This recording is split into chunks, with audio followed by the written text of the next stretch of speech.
ఆయన పిఠాపురం స్థానికుడు కాదన్నారు. ఓడిపోతే మళ్లీ అడుగుపెట్టడు అన్నారు.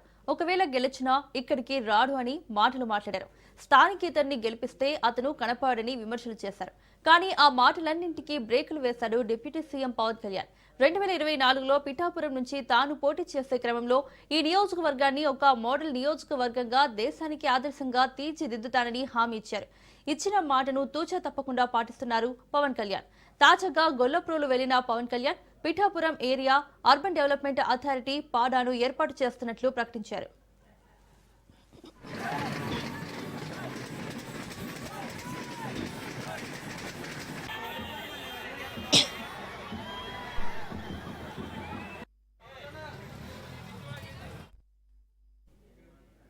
అదేవిధంగా పిఠాపురంలోని గవర్నమెంట్ 30 పడకల ఆసుపత్రిని 100 పడకల ఆసుపత్రిగా చేస్తున్నట్లు ప్రకటించి పనులను కూడా మొదలుపెట్టారు. ఇటీవల జరిగిన రాష్ట్ర మంత్రివర్గ సమావేశంలో ఈ రెండింటికి కూడా రాష్ట్రం మంత్రివర్గం ఆమోదం తెలిపింది. దాంతో పిఠాపురం చుట్టుపక్కల ఉన్న అనేక గ్రామాలకు రాబోయే 100 పడకల ఆసుపత్రి కాకినాడ తర్వాత వైద్య అవసరాలను తీర్చే మరొక ప్రధాన ఆసుపత్రి కానుంది. అంతేకాదు అక్కడ ఏర్పాటు చేయబోయే 100 పడకల ఆసుపత్రి కోసం అదనంగా 65 మంది వైద్య సిబ్బందిని కూడా నియమించడానికి ఏర్పాట్లన్నీ చకచకా జరిగిపోతున్నాయి.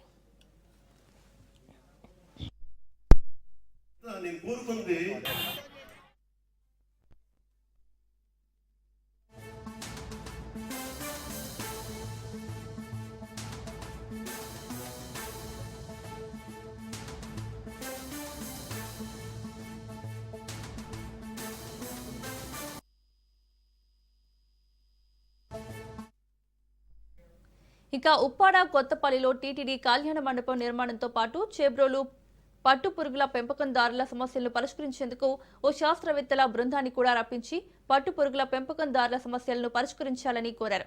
ఎన్నికల్లో ఆయన ఇచ్చిన హామీలో భాగంగా శాశ్వత నివాసం కోసమని సుమారు 3.5 ఎకరాల భూమిని కొనుగోలు చేశారు. ఇల్లింద్రడ గ్రామ రెవెన్యూ పరిధిలో సర్వే నెంబర్ 13, 28, 29లో ఈ 3.5 ఎకరాలు ఉంది. దానికి తోడు మరో 12 ఎకరాలను ఆ 3.5 ఎకరాల పక్కనే కొనుగోలు చేశారు.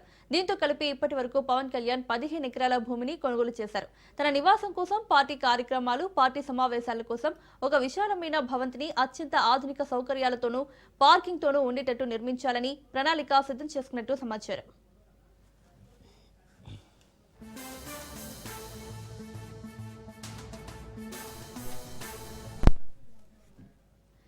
అంతేకాకుండా పిఠాపురంలో ఉన్న దూళ్లసంతను 1,50,00,000 రూపాయలతో అభివృద్ధి పనులు మొదలుపెట్టారు. అదేవిధంగా గొల్లప్రోలులో ఉన్న జగన్ కాలనీకి 4 కోట్ల రూపాయలతో వంతెన నిర్మాణం పూర్తి చేశారు.